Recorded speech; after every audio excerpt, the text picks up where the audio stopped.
Good morning. My name is Thomas Bowles. I'm the Agricultural Extension Agent for Prince William County, and we're here to do a spring weed walk. Good morning. It's late March, just the beginning of spring. We're out here looking at the turf here and looking at weeds, see what we can identify and talk a little bit about how to control them. So this lovely right here is henbit, and henbit and its cousin dead nettle are both in the mint family. They both have purple flowers like this. Henbit has these little basket or nest sort of flowers. It's a winter annual, and for the most part henbit and dead nettle will germinate usually in late fall or in early spring. It's sort of split. It's a winter annual. I like this winter annual in terms of, you can see from the nice purple flowers that they both have, that it's an early nectar source for a lot of pollinators. If we look here in this area, we've got lots of weeds right here. This over here, this is the beginning of annual or common chickweed, which is an annual. Got some veronica here. It's a little bit harder to deal with than these others. This is mouse ear chickweed. Mouse ear chickweed gets its name because it's got that kind of ear shape and that fuzzy bit on it. This is sometimes an annual in our area and sometimes more of a perennial. Kind of depends on your microclimate. This is a wild allium. Wild onion, wild garlic, these are extremely difficult to deal with. Most of our herbicides are ineffective against them. The best way to deal with these is to pull them, or excuse me, is to dig them up. You can try and pull them, but a lot of times you don't get the bulb and it re-sprouts from that. With our more annual weeds, a lot of times if we have thick turf, we can shade out these weeds.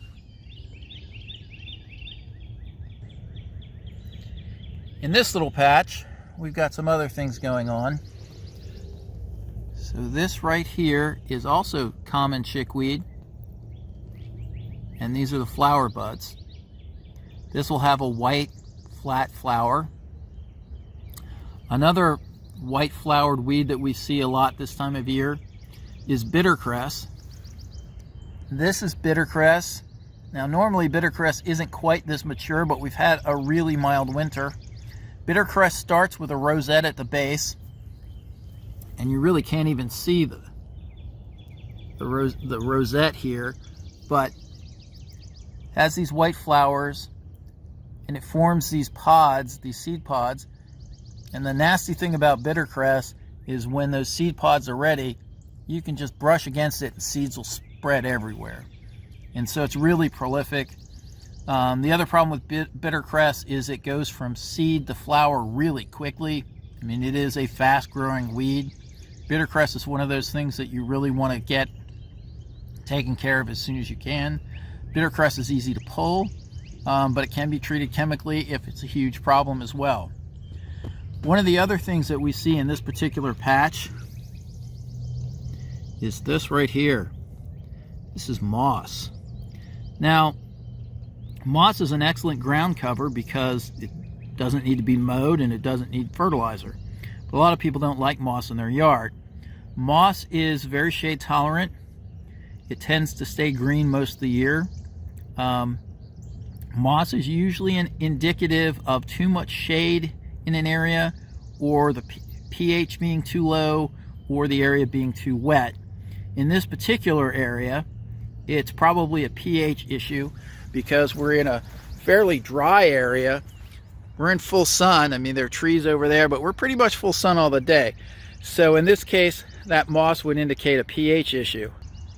Here's another area of this turf. You can see the moss is much, much more prevalent here. This is an area that gets a lot more shade, and so the combination of pH and shade make it much easier for the moss to out-dominate the turf. And it's really a question of competition. Turf needs light, and turf needs the right pH to get the right nutrients. And when it's acidic and shady, it favors moss over turf, and moss will win every time. Now if we look at this patch of turf, a lot of people ask me, well, why is this dead? Well, this isn't dead. It's right here. This is nimblewill. Nimblewill is actually a native grass. It is a warm season grass, and so it's still cold enough where this is in dormancy. But if we look carefully, we can see that green there, it's starting to come out of dormancy. So this is a grass that will stay green all summer long. Nimblewill is considered a weed by a lot of people, but if you're looking for a relatively durable, fairly shade tolerant native warm season grass, nimblewill's an option. The biggest problem with nimblewill is we have a hard time getting seed for it. But it is an option. It's difficult to get out of turf once it's in your turf. There aren't a whole lot of easy options for getting rid of nimblewill, but it can be done, but it needs to be done chemically in most cases, unfortunately.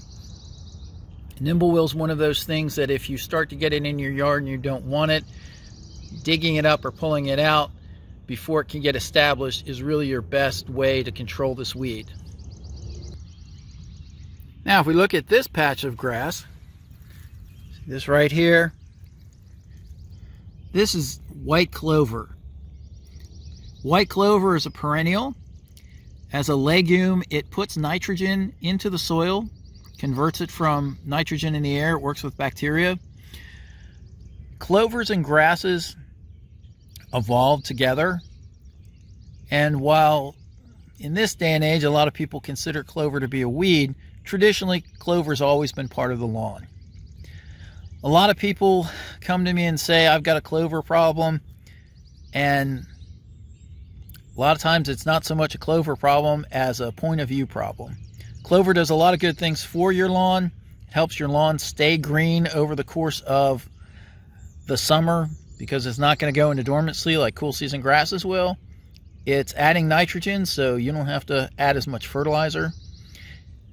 If you're on the fence about clover, you really should think about keeping clover in your lawn. It'll do a lot of good things for it. So let's look at this part of the lawn here. If we get up close, we see this kind of yellowish green sort of grass that's growing on us. It's not as green as the rest of our turf. This is annual bluegrass starting to come up. Annual bluegrass is not necessarily a bad thing. The biggest problem with annual bluegrass, and you can really see the yellow-green splotch different from the rest of it. Annual bluegrass is a cool season annual, but it dies out on us, and so it leaves the ground bare at times. And it allows for other weeds to incur it. And so the best way to deal with annual bluegrass is having thick turf that's mowed high. There are pre-emergents you can use in the fall. The problem with that is that our fall pre-emergence will also interfere with seeding if you happen to be doing that at the same time. We look at some of the other weeds that are around here. Again, some of the things we saw before. Chickweed, clover, which we don't really consider a weed. Little bit of henbit over here. A little bit of bittercress in flower. Now this is something you see commonly in early spring. You see this short grass with seed heads already formed. This is a more mature stage of annual bluegrass. This was stuff that probably germinated in the fall as opposed to the first stuff we were looking at that probably germinated this spring.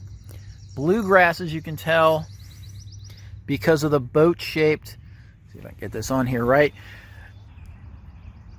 Now there's the back of it. You can see how the leaf tip comes together and it forms that little boat or canoe shape. That's indicative of our bluegrasses, whether it's annual bluegrass or Kentucky bluegrass or any of the other bluegrasses. Okay, here we have a different weed that we haven't seen before. Looks kind of like a dark clover. It's not. This is oxalis or wood sorrel. It's a much more difficult weed to deal with than a lot of our other weeds. It's one of those that has some chemical resistance, so it makes it a little bit more tricky to deal with. It does give nice color, but unlike clovers, it actually doesn't add nitrogen to the soil. So here we have white clover on the left and wood sorrel or oxalis on the right. You can see they both have multiple leaflets. The clover is trifold, 3 leaves. The oxalis has these 3 sort of more heart-shaped leaves.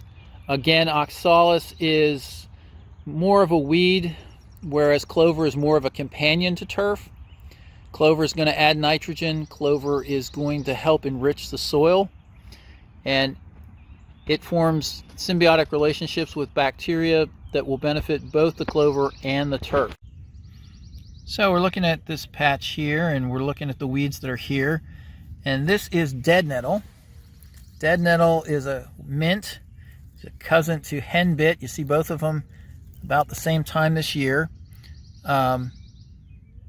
You've got nice pink purple flowers that are an early nectar source for a lot of our native pollinators. It has these kind of heart-shaped leaves, sort of scalloped, shield, heart-shapey leaves. Unlike henbit, which has more sort of baskety leaves that are stacked on top of each other. So we're looking at weeds this morning, and in this particular patch we've got a couple of things going on. Got this common chickweed here, but what we really want to look at is this. This is henbit, and henbit has these nested or stacked leaves that go around the stem. It has a square stem because it's a member of the mint family. It's got these purple flowers that come out. It's an important early nectar source for pollinators. Now, henbit's close cousin is dead nettle, and this is dead nettle, and they look the same. And they have the same kind of flowers. This one actually has some flowers that are a little bit more mature. Dead nettle has these sort of shield-shaped leaves. They're scalloped on the edge, but they're both mints. They're both annuals. They're easy to pull, easy to control, and chickweed, for that matter, is pretty easy to pull as well. Thick, healthy turf is usually your best deterrent for these guys, but if you do have them, hand pulling is definitely an option, especially if the problem is not really widespread. Looking at turf, one of the things that you really have to think about is, what am I willing to live with? You know, is a little weed pressure okay? Does it have to be a perfect carpet of uniform green, or can it have a little variation? We look at this turf here. You know, it's green. It's not a perfect carpet. It's got some bumps. It's got some variation, some texture to it. When we get down and we look at it, it's grass. There's some clover in there. That's pretty much mostly what's going on in this grass. And the reason for that is that the clover and the grass, they grow well together, but also you've got this dense turf, and this dense turf is going to shade out a lot of your annual weeds and keep your lawn much more grass, much fewer weeds.